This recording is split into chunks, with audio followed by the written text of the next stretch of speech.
over at the analyst desk. Thank you very much, D-Man, and wow, what a start to the series. Just before we talk about it, in the feature beforehand, we actually saw Deft saying that Cloud9 is not particularly strong in the laning phase. We thought Samsung Blue were not particularly strong in the early game, but Cloud9 showed up. Before we talk about some of the gameplay decisions, let's talk about the team compositions, the picks and bans, how it played out. Acorn, last Nidalee was in OGN finals. This is the first time we've seen Dade on Jace all summer. Not a traditional Samsung Blue comp in my mind. Monte Cristo, what do you think? I want to talk about this because it is very similar in composition to the game that you referenced. They did lose in Game 1 of the Champion Summer Final to the KT Arrows. They were running Tristana, mid Kog'Maw, so another poke champion, and top Nidalee, another AP Nidalee at the time. So actually surprisingly similar in terms of function, and it didn't work then either. I mean, I actually really like this poke composition, but for, like Kobe was saying, you don't want to get behind on a poke comp. Samsung Blue is the wrong team to run these champions. Yeah, especially when you think about what's been happening. Deft has continually been losing lane. They let Sneaky get Lucian, and they let Syndra, which is the premier North American lane bull. You do your research, you know these are coming out here, and they're going to push these people like around the map. I want to talk about that because I was so wrong when I said that Deft was going to outperform Sneaky. I mean, just number-wise, he should have. But this game, Sneaky just absolutely carried that game. There's no doubt about it. Matchup, though. So, It's a 50-50 matchup.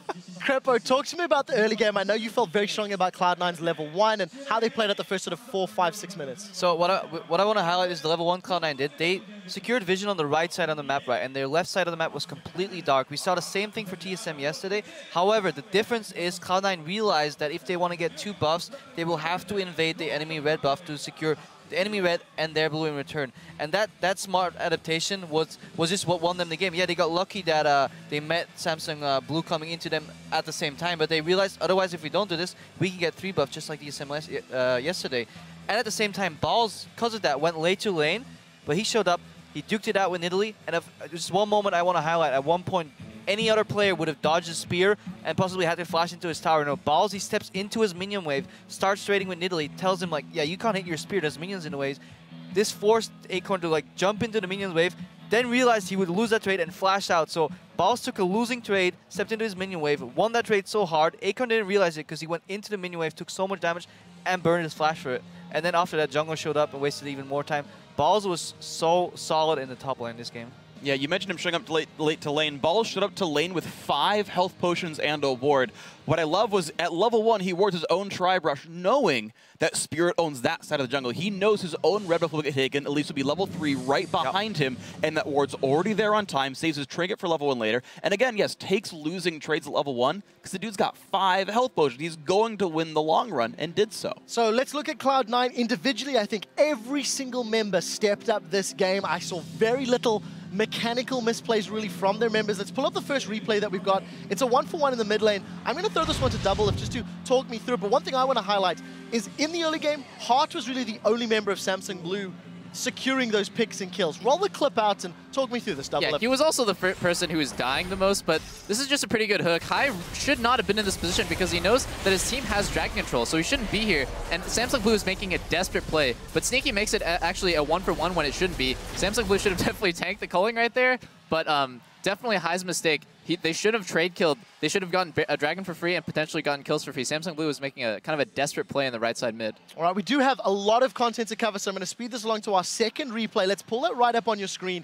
Cloud9, they asserted dominance. They completely gained map control, and this is around 17 or so minutes into the game. Roll this clip out, and it's going to lead to a Cloud9 ace, but guys on the desk, talk me through what Cloud9 is doing. It's really smart here. Well, I mean, it's just that deep pressure right there. They called the rotation coming into the bottom lane because they're confident that they already have that pressure onto the turret. And now Ball just coming in immediately from behind. Deft gets slammed right there by the Syndra ult. I'm not sure why Samsung Blue is staying already. Dada got caught. They know they're getting collapsed on 5v4. At that moment, you leave, and they stayed. Cloud9 just did the right thing by splitting them up. As a poke comp, if you get flanked once, you're going to lose that fight regardless. All-ins they work later in the game, but they're very tricky to pull off on Cloud9 side. But flanking them, deep vision control, breaking open the lanes into 2, Blue's composition wasn't good enough to defend all lanes at once, and I think C9 exploited that really hard. You have to wonder what Deft was doing there. That was some sweet like double positioning, because he just like randomly walked up, got center stun, and instantly died before anything happened. So the middle game slowed down a little bit. I think obviously Cloud9 got so much of a lead, it became insurmountably more difficult to continue that sort of role. We do have one more replay that was the final nail in the coffin. Let's pull this one up onto your screen right now, I think, and then we can discuss the more macro level of this. Freak, you were quite excited about this play. So I really like this because Samsung Blue honestly did an amazing job of holding on despite their deficit. They kept poking in from the fog of war. At this point, actually, there's no vision for Cloud9. Hai actually doesn't see that Hard is coming around. He has no idea that they're coming around the Baron pit, and I feel like Hai actually kind of baited himself, but the rest of the team only balls recall, so you can TP back in. The rest of the team says, we're low, but okay, we'll fight with this health bar deficit. Two of them are very injured. So roll the clip out. Hai just finds the first guy he can hit, and he's just kind of got to blow his cooldowns and hope it works out. Good dodge on the hook, but he's just kind of trade 1-for-1 with a good Zhonya's. The team shows up, though, and Sneaky is gigantic at this point, which makes the fight a lot easier. And you're just going to see Samsung Blue try to kite out, but at this point, the Rise TP is coming in on the flank. Spirit can't do enough damage. Again, all of this at this point is gold lead. But what I want you guys to look for is how low the health bars actually get on Cloud9 by the end of this point, which is how darn good Samsung Blue is that they almost win the fight with this deficit. Now, right here, Acorn doesn't see Sneaky, and he face checks into him. The other three members are in ward vision, and so Acorn actually, big misplay here to die. He could have poked out the Baron. Sneaky made a good play to catch him, of course, but that was actually an individual misplay by Acorn. So Cloud9, really impressive. Monte Cristo, I mean, this has stunned, I think, everybody watching. Nobody expected that level of performance. Samsung Blue, is this something they will bounce back from? Is this something that, you know, is going to cost them later? What's your thoughts? No, I mean, they've lost first games of best-of-5s before. They're very comfortable in this situation. I don't think we're going to see another poke-style comp out of them. I'm wondering why they did it again. This is a mistake I feel they made against the KT Arrows in the Champions Summer Final, running almost an identical composition. And it's questionable. I'd like to see Deft kind of get back on some more of those skill shot AD carries. Double lift? Next game, I'm definitely looking for Samsung Blue to try to exploit any weakness they see in Cloud9. Honestly, there are very few. Top lane, Ball's playing amazing. Meteos playing amazing. Bottom lane, just absolutely crushed Samsung Blue's bottom lane. The only problem I can tell is Hai's positioning. Sometimes he'll get hooked and die, and he'll put himself in dangerous positions. So Samsung Blue just needs to capitalize on that.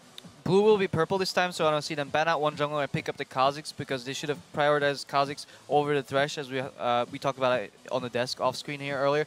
And then, yeah, just no poke comp. I don't want to go for that again. And then, as well, there was one more point, but I'm kind of forgetting it, so I'll get that point later again. Well, let's go to final thoughts from Freak before we move on. Yeah, I actually think it's largely a champ select misplay. Samsung Blue largely played pretty well within the constraints of their team composition, losing match at bottom lane, prioritizing Thresh when Morgana's not only Lemon's best champion, but a counter pick here.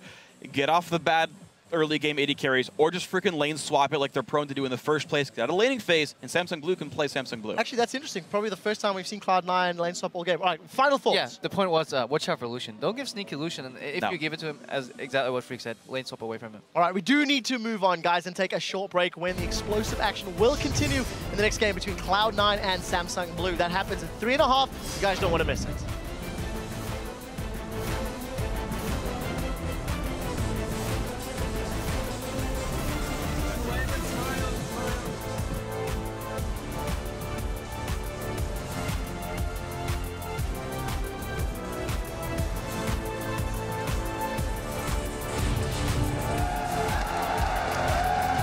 We did not come here to lose today. Hi. Oh, Hai's going to get caught out. He's going to try and turn the damage around. The hook on Hai. Hai in trouble. He goes down. He gets himself a kill at the end. Another reactionary kill comes out. So Cloud9 keep pushing on the tower. Oh, they've got Deft. Oh, Deft's going to get burst out. Oh, from the back. Lemonation comes in. They manage to find a Acorn. Heart goes low. This is a white one. It is Hai that's keeping it around. Oh, he's separated. He's in trouble. Catches the stun. Dodges out of the death sentence. But he's in ultra trouble. In comes the team. Sneaky goes around. Gets himself another. He's going to keep on going. Deft falls down. He goes down. They're going to try one last ditch effort to keep Cloud9 off the Nexus. But it's going to go